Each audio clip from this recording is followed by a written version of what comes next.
तो guys welcome to my YouTube channel maths Pathshala. कैसे हैं आप सब लोग? आई होप आप लोग बहुत ज़्यादा अच्छे होंगे। मैं अब नेक्स्ट चैप्टर स्टार्ट कर रही हूँ, क्लास 6 का चैप्टर नंबर 5 वाणिज्य गणित यानी कि कमर्शियल मैथ्स।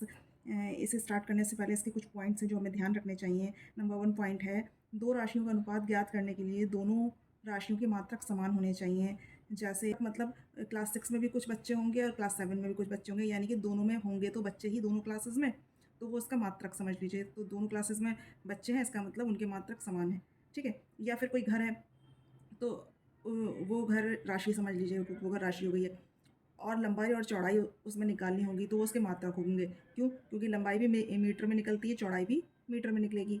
जब हम घर की या किसी स्कूल की या किसी भी बिल्डिंग की लंबाई या चौड़ाई दीवार की निकालेंगे तो वो मीटर में ही निकलेगी, ठीक है। या फिर ये कह सकते हैं कि कोई दो बच्चे हैं, उनके एग्ज़ाम में मार्क्स का अनुपात हमें निकालना हो, तो जो नंबर होंगे वो एक बच्चे को भी 100 में से मिले होंगे एक सब्जेक्ट में और दूसरे बच्चे को भी 100 में से मिले होंगे, तो 100 मतलब एक जैसा होगा, यानी कि मात्रक दोनों में समान है। या दो लोगों की हमें एज निकालनी हो तो एक की भी एज वर्ष में आएगी और दूसरे की भी एज वर्ष में ही निकल कर आएगी, तो यानी कि वर्षों में एज निकल के आ रही है, इसका मतलब उनका मात्रक समान है। जब हम क्वेश्चन करेंगे तो ये पॉइंट्स आपको अच्छे से क्लियर हो जाएगा। अब इसका नेक्स्ट पॉइंट है ये है कि ए और बी, ए अनुपात, इसे अनुपात कहते हैं यानी रेशो। ए और बी का जो रेशो का व्यतक्रम अनुपात होगा, व्यतक्रम मतलब इन्वर्स प्रोपोर्शन जो होगा वो बी रेशो ए होगा, ठीक है। यानी कि ए अनुपात बी दे रखा है तो अगर उसका व्यतक्रम अनुपात पूछा जाएगा तो बी अनुपात ए हो जाएगा। अब हमारा एक्सरसाइज 5A स्टार्ट हुई है। एक्सरसाइज 5A का फर्स्ट क्वेश्चन है, रिक्त स्थान की पूर्ति करना है हमें, तो 3 का 4 से अनुपात निकालना है, यानी अभी रेशो निकालना है हमें इसमें 3 का। तो जिसका निकालना होता है उसे हम पहले लिखते हैं और 4 से निकालना है तो जिससे निकालना होता है उसे हम बाद में लिखते हैं। 3 का 4 से अनुपात मतलब 3 यहाँ लिखेंगे और 4 यहाँ लिखेंगे। जिसका निकालना होता है उसे यहाँ लिखते हैं और जिससे निकालना होता है उसे हम यहाँ पर लिखते हैं, ठीक है। तो 5 का 3 से अनुपात, तो 5 का निकालना है तो 5 यहाँ लिखेंगे और 3 से अनुपात यहाँ ऑलरेडी उन्होंने लिख रखा है।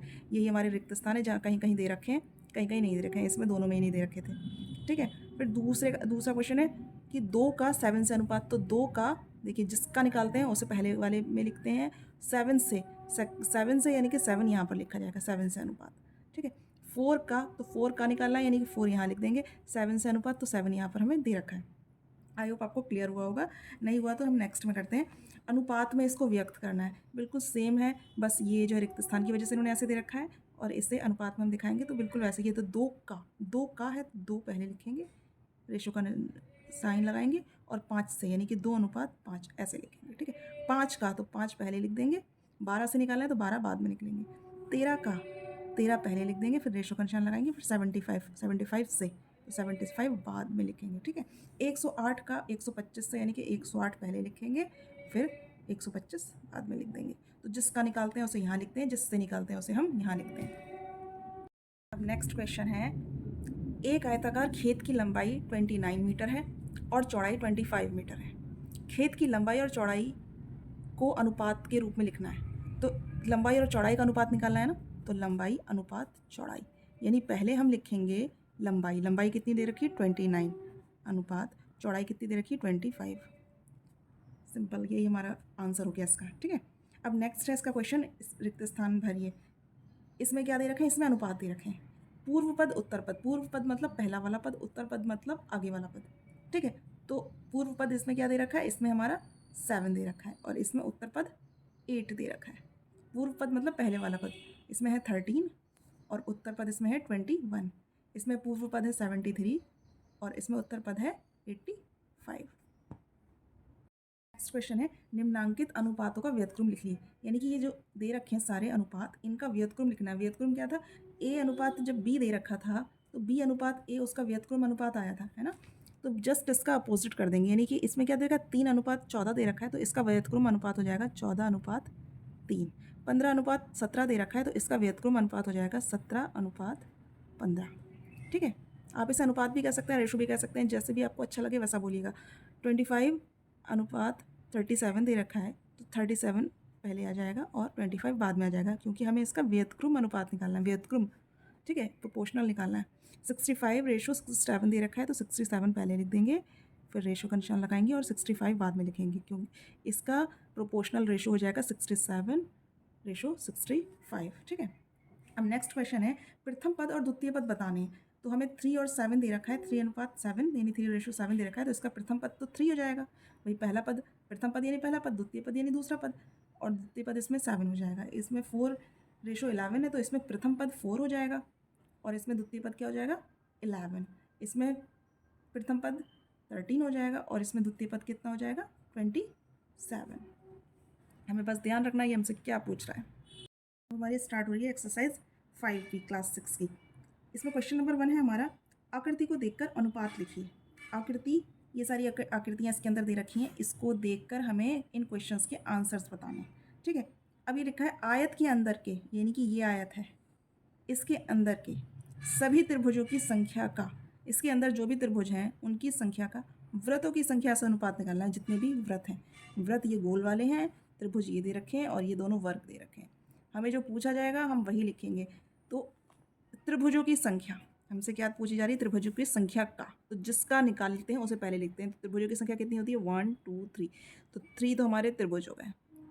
फिर त्रिभुजों की संख्या का, यानी ये हो गया। उसके बाद क्या लिखा, व्रतों की संख्या से, व्रत कितने, 1 और 2, 2 व्रत हैं, तो 3:2 हमारा अनुपात हो गया सभी त्रिभुजों की संख्या का व्रतों की संख्या से। ठीक, सेकंड है हमारा आयत के अंदर के। अब ये आयत है, इसके अंदर की बात हो रही है, इसके अंदर जो भी चल रहा है वो देखेंगे। सभी वर्गों की संख्या का, वर्ग कितने, 1 और 2, 1 और 2, 2 वर्ग है ना, तो सभी वर्गों की संख्या यानी कि 2 वर्गों की संख्या का, जिसका पूछा जाता है उसे पहले लिखते हैं।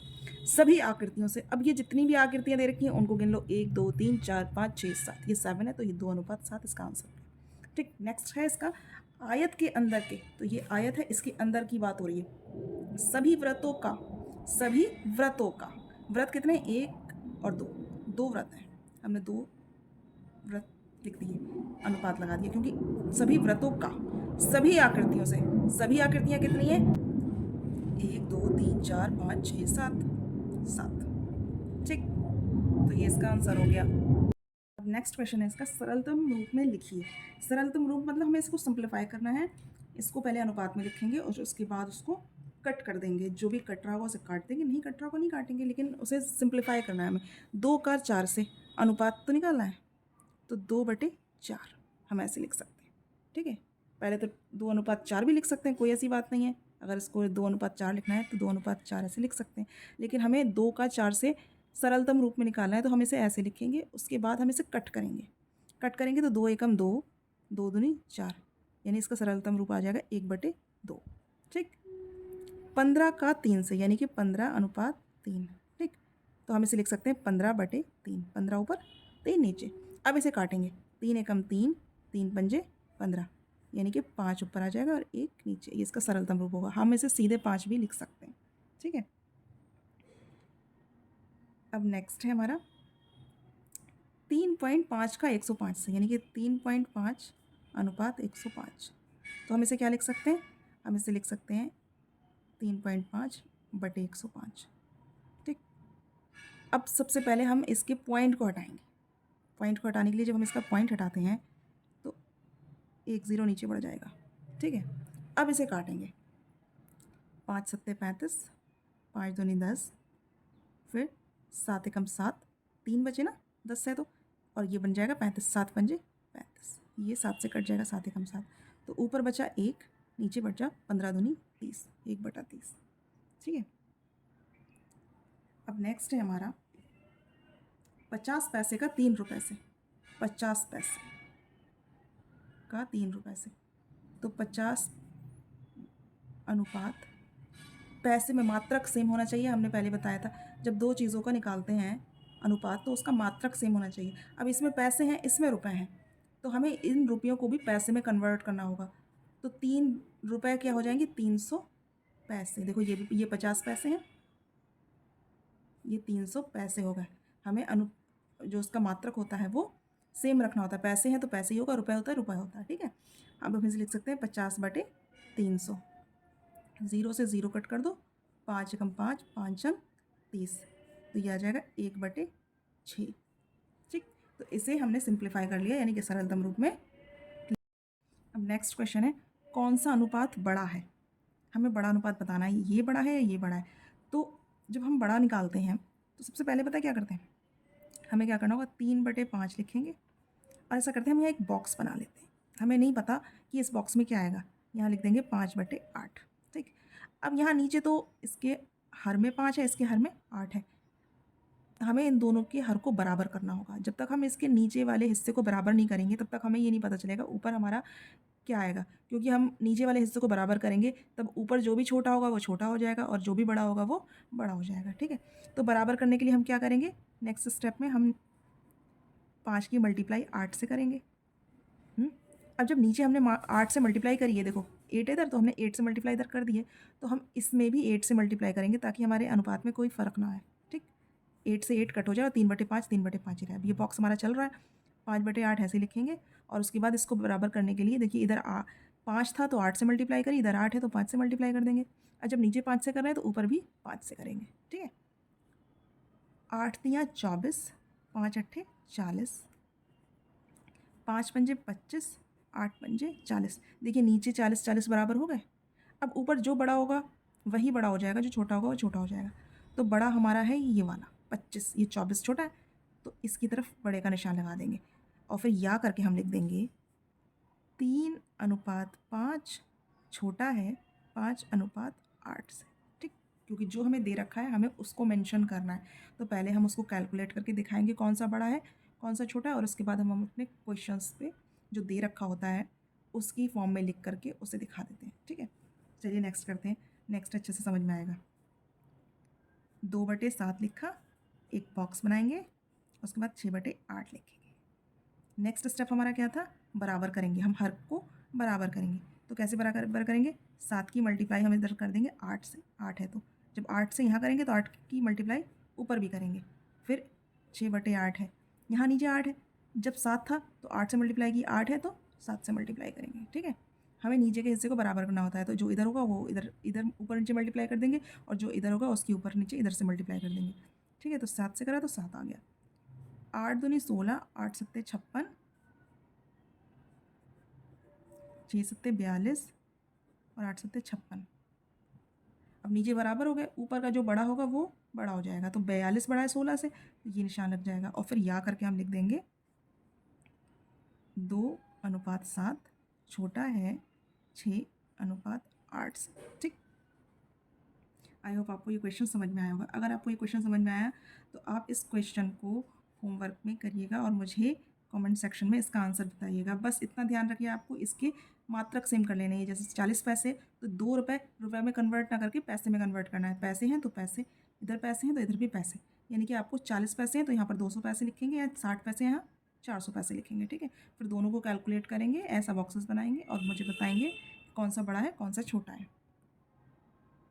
नेक्स्ट क्वेश्चन है, एक विद्यालय की कक्षा 6 में 100 बच्चे पढ़ते हैं, इनमें 40 लड़के हैं और शेष लड़कियां हैं, ज्ञात कीजिए लड़के और लड़कियों की संख्या का अनुपात।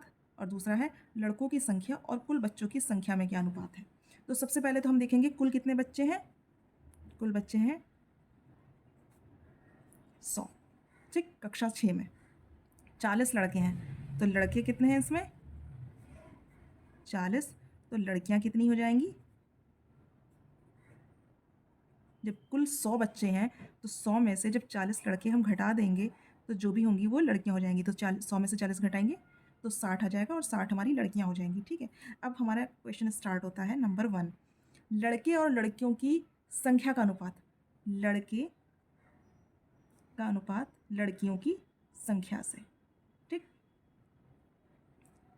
तो लड़के और लड़कियों का अनुपात क्या हो जाएगा, लड़के हैं हमारे 40 और लड़कियां हैं हमारी 60। ठीक, तो 40 और 60 का हमारा अनुपात हो जाएगा। हम इसे सिंप्लीफाई कर सकते हैं, हम 40 और 60 ऐसे नहीं लिख सकते, हम इसे सिंप्लीफाई कर सकते हैं। कैसे, देखिए ये 20 से कट जाएगा, 20 दूनी 40 और 20 तियाँ 60। ठीक, ऐसे करके काट के भी चाहूँ दिखा दो, लेकिन हम नहीं भी काट के दिखाएंगे तो ऐसे लिख सकते हैं, ये 20 से कट रहा है, 20 दूनी 40 20 तियाँ 60, सिंपल। अब सेकेंड है हमारा लड़कों की संख्या और कुल बच्चों की संख्या में अनुपात, लड़कों में लड़कों की संख्या और कुल संख्या, लड़कों की संख्या और कुल संख्या में अनुपात निकालना है। तो लड़कों की संख्या तो हमारी देखिए 40 है और कुल संख्या है हमारी 100। ठीक, अब ये भी हमारा 20 से कट रहा है, इसे भी सिंप्लीफाई कर दो, 20 दूनी 40 और 20 पंजे 100। ठीक,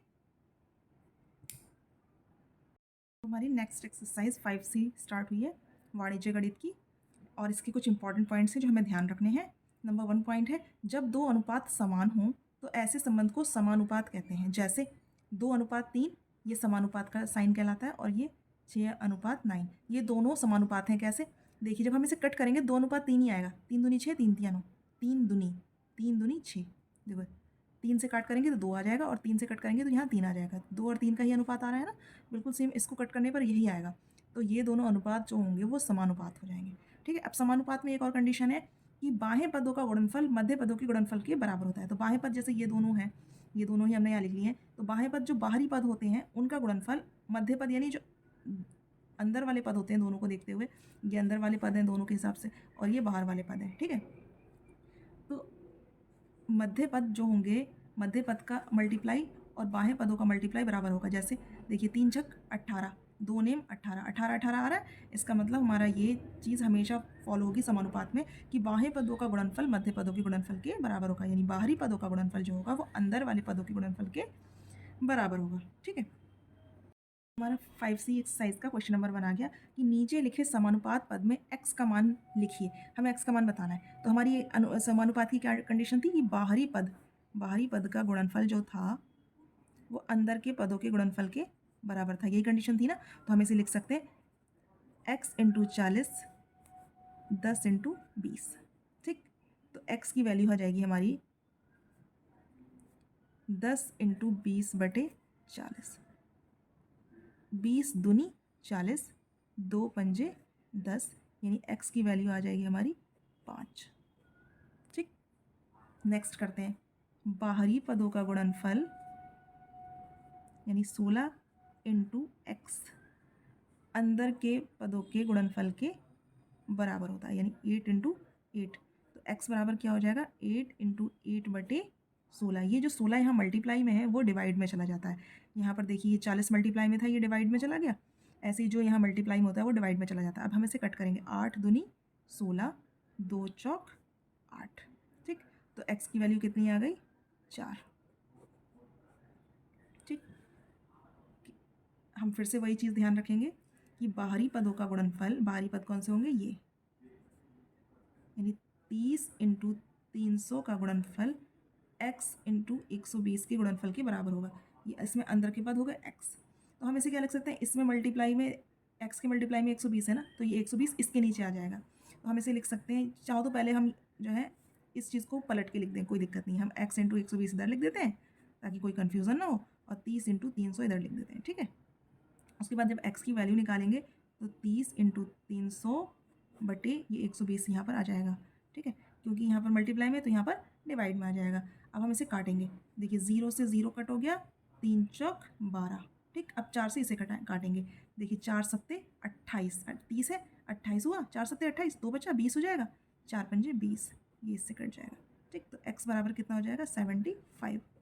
अगर आप ऐसे नहीं काट पा रहे हो तो आप इसको सिंपल गुणा करना और उसको डिवाइड कर देना, भाग दे देना। ठीक है, हमारा नेक्स्ट क्वेश्चन है, एक आयताकार कमरे की लंबाई और चौड़ाई में 5 और 4 का अनुपात है। यदि कमरे की लंबाई 15 मीटर हो तो चौड़ाई बतानी है हमें। देखिए, लंबाई और चौड़ाई का अनुपात कितना दे रखा है हमें? 5 और 4 का अनुपात दे रखा है ना। तो हम क्या लिख सकते हैं?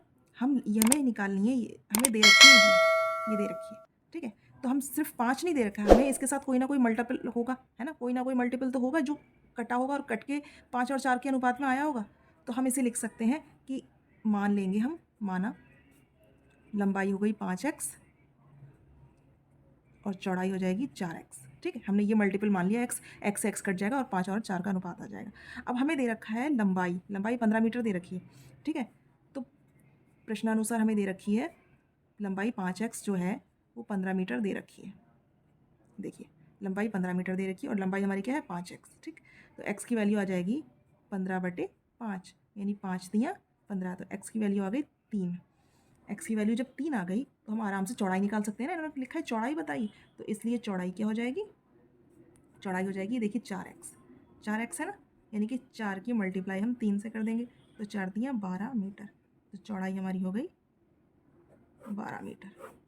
ठीक, नेक्स्ट क्वेश्चन है, यदि 6, 18, x 15 समानुपात में हैं तो x का मान क्या होगा? तो सबसे पहले समानुपात में देख लो, 6, 18 समानुपात का निशान x अनुपात 15। ठीक है, यही हमें दे रखा है। अब हमारी चीज़ वही लागू हो जाएगी कि बाहरी पदों का गुणनफल यानी कि 6 इंटू 15 बराबर हो जाएगा मध्य पदों के गुणनफल के, यानी 18 इंटू एक्स के बराबर हो जाएगा, है ना। तो अब x की वैल्यू निकालनी है, तो x की वैल्यू निकालने के लिए जो 18 मल्टीप्लाई में है वो यहाँ पर डिवाइड में चला जाएगा, तो x की वैल्यू क्या आ जाएगी? 6 इंटू 15 बटे 18, है ना। हम 18 इसके नीचे लिखेंगे ना, 18 को हम इसके नीचे लिखेंगे, देखिए, और x ये आ गया, और 18 को हम इस वाले डिजिट के नीचे लिख देंगे। ठीक, अब इसे काट करेंगे, 6 तियाँ 18, 6 कम 6, 6 तियाँ 18, 3 पंजे 15, तो x की वैल्यू कितनी आ जाएगी? 5। ठीक, अब नेक्स्ट क्वेश्चन है इसका, लखनऊ से कानपुर के बीच की दूरी और लखनऊ से इलाहाबाद के बीच की दूरी में 3 और 8 का अनुपात हो। लखनऊ से कानपुर की दूरी ये है और लखनऊ से इलाहाबाद की दूरी ये है, और लखनऊ से इलाहाबाद के बीच की दूरी 200 किलोमीटर हो, तो लखनऊ से कानपुर के बीच की दूरी क्या होगी? देखिए, लखनऊ से कानपुर के बीच की दूरी 3 है ना, और लखनऊ से इलाहाबाद की बीच की लखनऊ से इलाहाबाद के बीच की दूरी 8, ये दे रखा है। हमें नेक्स्ट लाइन में दे रखा है लखनऊ से इलाहाबाद की बीच की दूरी 200 किलोमीटर है, यानी कि ये जो 8 है ये हमें 200 किलोमीटर दे रखा है। इसका मतलब हम ये लिख सकते हैं, ऐसा करते हैं, हम लखनऊ को L से शो कर देते हैं और कानपुर को K से। ठीक, तो लखनऊ से कानपुर के बीच की दूरी और लखनऊ से इलाहाबाद, इलाहाबाद को हम A से दिखाएंगे। ठीक, तो इलाहाबाद के बीच की दूरी का अनुपात क्या दे रखा है? 3:8। ठीक, तो हम लिख सकते हैं, माना L से K के बीच की दूरी दे रखी है 3x और L से A इलाहाबाद के बीच की दूरी दे रखी है 8x। ठीक, अब हमारा नेक्स्ट है लाइन, और लखनऊ से इलाहाबाद के बीच की दूरी 200 किलोमीटर है, तो लखनऊ से दे रखी है, लखनऊ से इलाहाबाद के बीच की दूरी कितनी दे रखी है? 200 किलोमीटर, ये और दे रखी है, तो हम लिखेंगे 8x बराबर, इसलिए 8x बराबर 200।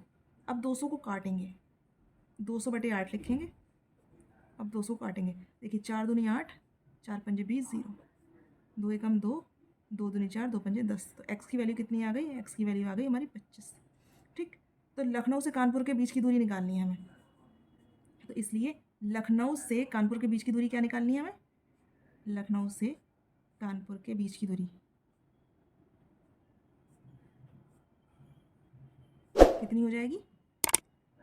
3x है ना, 3x है ना, यानी 3 की मल्टीप्लाई 25 से, तो 25 तियाँ 75 किलोमीटर, ये इसका आंसर हो जाएगा। कंप्लीट हो गई एक्सरसाइज 5C। मिलती हूँ मैं आपसे नेक्स्ट वीडियो में इसकी 5 चैप्टर के नेक्स्ट एक्सरसाइज के साथ। तब तक के लिए keep watching, keep learning and keep smiling. Take care, bye bye.